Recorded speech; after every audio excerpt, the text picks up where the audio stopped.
বন্ধুরা, আজকে আমি কুমড়ো আর আলুর তরকারি করে দেখাবো। রুটির সাথে খেতে যেটা খুবই ভালো লাগে।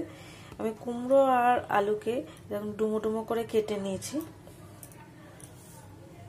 এর সাথে আমরা দেব আর হচ্ছে ফোড়নের জন্য শুকনো লঙ্কা 5 ফোড়ন আর তেজপাতা। শুকনো লঙ্কা দুটো আছে, আমি একটু মাঝখান দিয়ে ভেঙে নিয়েছি।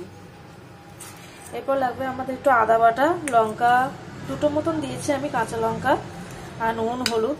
আর পরে আমি দেব হচ্ছে এটা হচ্ছে আমার শুকনো মানে মশলাকে আমি না গুঁড়ো করে রেখে দিয়েছি, মানে একটু কড়াতে নেড়ে ছেড়ে এটাকে আমি গুঁড়ো করে রেখে দিয়েছি। এর মধ্যে ধনে গুঁড়ো, জিরে গুঁড়ো আছে, একটু লঙ্কাও, শুকনো লঙ্কাও আছে। এটা ভাজা মশলা যেটাকে আমরা বলি, সেই ভাজা মশলা এটা আমরা লাস্টে দেব। তা আমরা চলো রান্নাটা শুরু করা যাক। প্রথমে আমরা এটা কড়া নিয়ে নিই, কড়া নিয়ে তেল দিই, সর্ষের তেলে রান্নাটা করব। বন্ধুরা, তেলটা আমার গরম হয়ে গেছে। এরপর আমি এক এক করে ফোড়নগুলো দিয়ে নেব। এই ফোড়ন দেওয়ার পর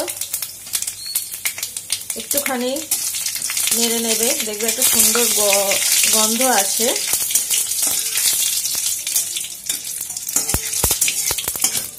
সুন্দর একটা ভাজা গন্ধ আসে। এরপর আমরা সবজিগুলো যে কাটা আছে সেগুলো দিয়ে দেবো।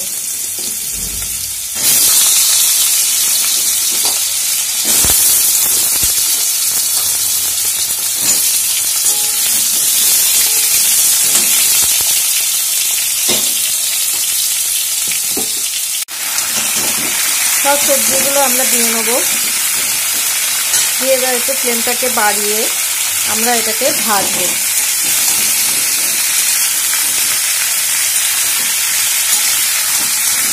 এটাকে ভালো করে ভাজতে হবে। দেখো বন্ধুরা, আমার কেমন ভাজা ভাজা হয়ে এসছে। এবার অনেকটাই ভাজা হয়ে গেছে, একটু সময় লাগবে যেহেতু সবজির গায়ে জল থাকে। এবার আমি আদা বাটা দিয়ে দেবো, 1 চামচ মতন আদা বাটা দিয়ে দেবো। আমি আদাটাকে গ্রেট করে রেখে দিয়েছিলাম। আর যে লঙ্কা দুটো আমি রেখেছিলাম, লঙ্কা দুটো দিয়ে দেবো এখন।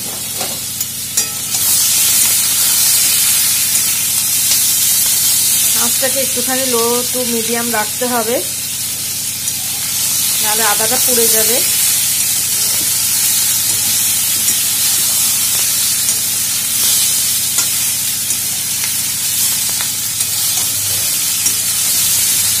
আমি নুন আর হলুদটা দিয়ে রেখেছিলাম, সেটা দিয়ে দেবো।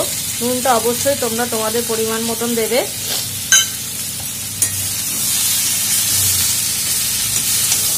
অনেকে কুমড়ো তরকারিতে একটু মিষ্টি দেয়, কিন্তু আমি দিই না। কুমড়ো সবজিটাই একটু মিষ্টি, সেই জন্য আমি আর মিষ্টি দিই না। তোমরা চাইলে একটু মিষ্টি দিয়ে নিতে পারো। এভাবে ভালো করে কষিয়ে নেবে। এইভাবে কষিয়ে নেওয়ার পর জল দিয়ে নেবে। আর ভাজা মশলাটা যেটা বলেছিলাম সেটা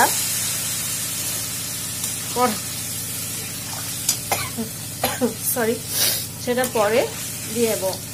যখন আমাদের রান্নাটা হয়ে যাবে তো লাস্টে দেব ভাজা মশলাটা।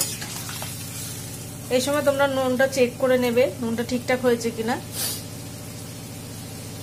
আমার নুন ঠিকই আছে। এটা যখন ফুটে উঠবে তখন এটা একটু ঢাকা দিয়ে নেবে। বেশিক্ষণ ঢাকা দিয়ে রাখার দরকার নেই, কারণ ভালো করে আমরা এটাকে ভেজে নিয়েছিলাম, তারপর কষেওছি কিছুক্ষণ ধরে। তাতে কি হয়, কুমড়ো তো নরম, সেদ্ধ হয়ে যাবে। তা সুতরাং তোমরা বন্ধুরা এটাকে ঢাকা দিয়ে 5 থেকে 10 মিনিট পর্যন্ত রেখো, একটু কম আছে, তারপরই নামিয়ে দেবে। আমার ফুটে উঠেছে, আমি ঢাকা দিয়ে দিলাম। আঁচটা আমি কমিয়ে নিচ্ছি। বন্ধুরা, আমার 10 মিনিট হয়ে গেছে। এবার আমি খুলে দেখি।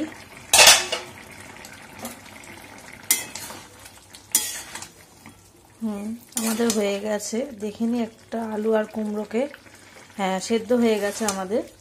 এরপর যে আমাদের ভাজা মশলাটা ছিল, দেখিয়েছিলাম আগে যে ভাজা মশলাটা, এটা প্রায় 2 চামচের মতন আমি দিয়ে দেবো।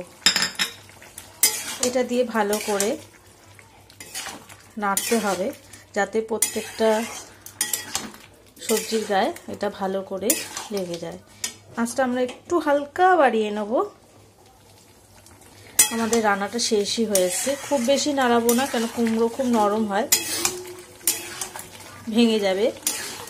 দেখো রান্নাটা আমাদের হয়ে গেছে। রুটির জন্য একদম উপযুক্ত, বেশি ভাত দিয়েও খাওয়া যায়, তবে রুটির জন্য রাতের রান্না, অনেকেই রাতে রুটি খায়, বিশেষ করে আমরা খুব রাতে রুটি খাই। রুটির জন্য রান্না কমপ্লিট আমাদের। দেখো বন্ধুরা, যদি আমার রান্নাটা ভালো লাগে তাহলে লাইক করে দিও আর সাবস্ক্রাইব করে দিও। আমাদের রান্না শেষ হয়ে গেছে। এবার আমরা এটাকে আঁচটাকে বন্ধ করে একটু চাপা দিয়ে দেবো, যাতে এই ভাজা মশলার গন্ধটা একটু ভেতরে ঢুকে যায়। ব্যাস, তারপরেই বেশিক্ষণ চাপা দিয়ে রাখার দরকার নেই, সেদ্ধ হয়ে যাবে। আবার ভাপে ভাপে একটু পরেই এটা নামিয়ে দেওয়া হবে। আমি তরকারিটা একটা বাটিতে নামিয়ে নিয়েছি। দেখো আমাদের রান্না কমপ্লিট, কুমড়ো আলুর তরকারি।